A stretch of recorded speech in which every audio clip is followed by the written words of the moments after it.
Let's talk about the Major League Baseball Players Association. Let's go back, if you will indulge me, to when there was that 99-day lockout. Let's go all the way back to during the course of the lockout, Tony Clark, the head of the MLBPA, had brought in a ringer, and the ringer's name was Bruce Meyer. Bruce Meyer had no experience in baseball. He had never been a part of previous CBAs, and he came in like meatloaf, like a bat out of hell. And he was impossible to deal with.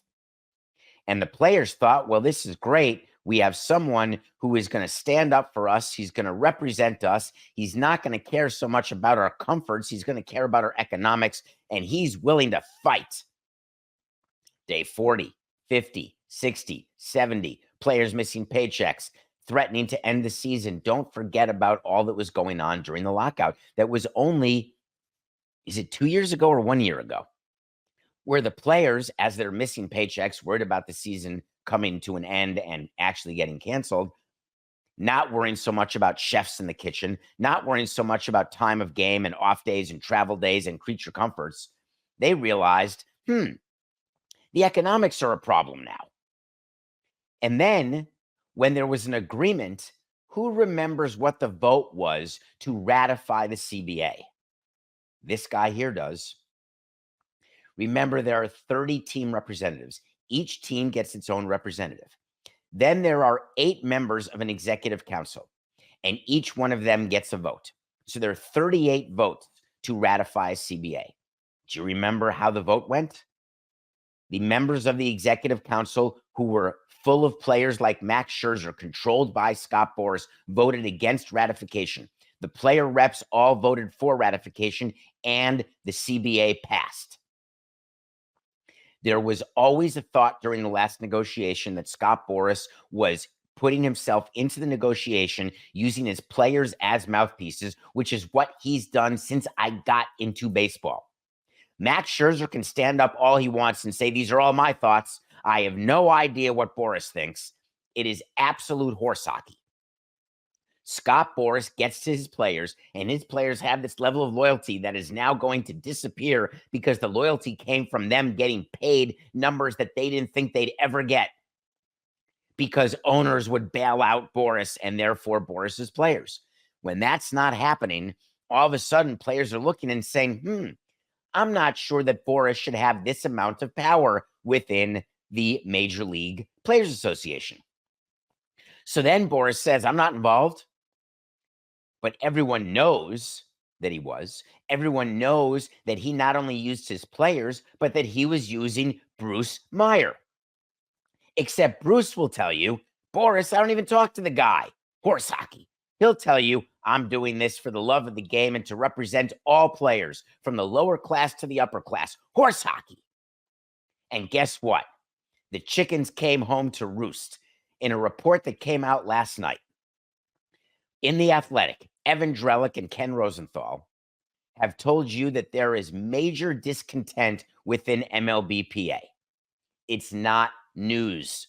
It's being reported right now, but everyone in the industry has known of the discontent toward Bruce Meyer and Scott Boras since 2022. When that lockout ended, I had told you, not as an official wait to see, but I had told you, go find it, that Bruce Meyer was going to be, his power would get taken away and he would not be involved in next round of CBA because it had a deleterious impact on the players and what they got in the agreement.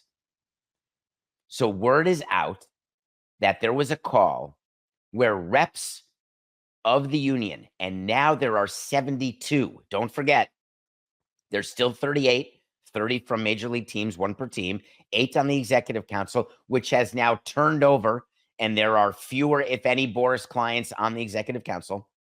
But now the minor leaguers are part of the union. Remember when they were allowed to unionize and MLB allowed them to unionize?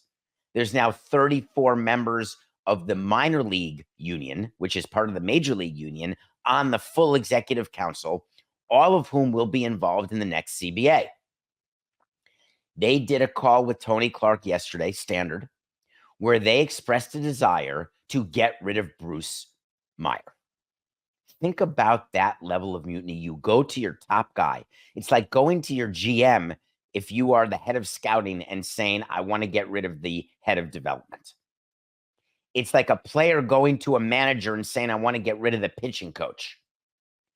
For players to go to the number one in the union, Tony Clark, and say, I want you to get rid of the hammer who you hired, your guy, or else. Think about Tony Clark hearing this conversation, hearing this level of discontent.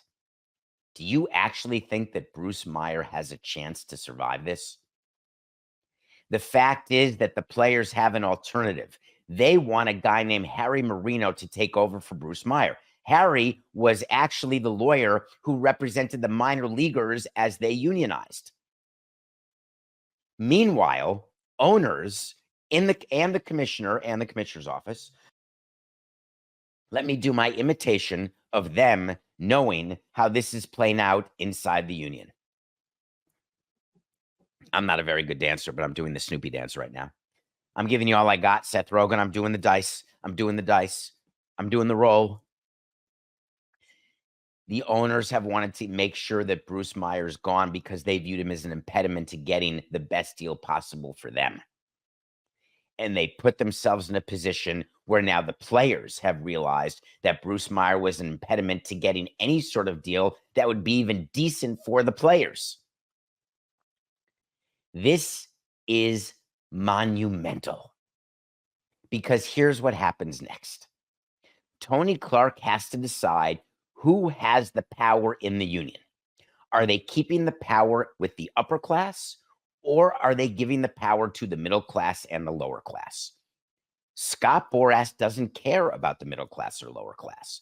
Scott Boras is there for the top of the market only. Except the union has always been made up more of players who don't get the $400 million contracts, but they always used to stay quiet. But now you've got minor leaguers in the union, and guess what?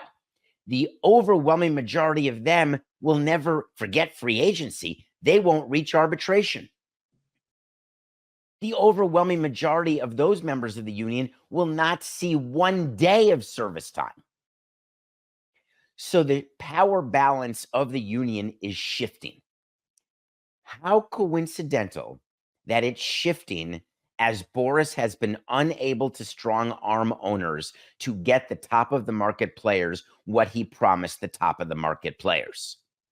Do you think this is a coinkydink? Or is this all part of a story unfolding, which leads to Scott riding off into the sunset? This is the middle of the end for Boras and his power. Mets fans have to be thinking something right now. They've got to be thinking about Pete Alonso, a player who we've covered many times. Pete Alonso left his agent to join Scott Boras as his free agency was pending. Someone asked me a question, Coca, just yesterday on davidsamsonpodcast.com. Someone asked me if Jordan Montgomery fires his agent right now, Boras, signs with another agent right now, and signs a deal right now, does Boras lose his commission? Let me explain. Well, for purposes of time, let me sum up. If Jordan Montgomery signs a deal that Boras started to negotiate, Boras keeps that commission. When you poach a player who has already signed a deal, the old agent gets all the commission from that deal. So if you sign a 10-year deal and get rid of your agent after 2 years, the old agent keeps all the remaining 8 years of commission for that player. But the new agent gets any new deals that happen. If you sign with a new agent when you have no deal, the way you're positing that Montgomery could do, Boras would still have a claim and could file a grievance because he would claim that he deserves the commission because he laid the groundwork and the team that Montgomery signs for was a team that Boras had met with and he would have the notes.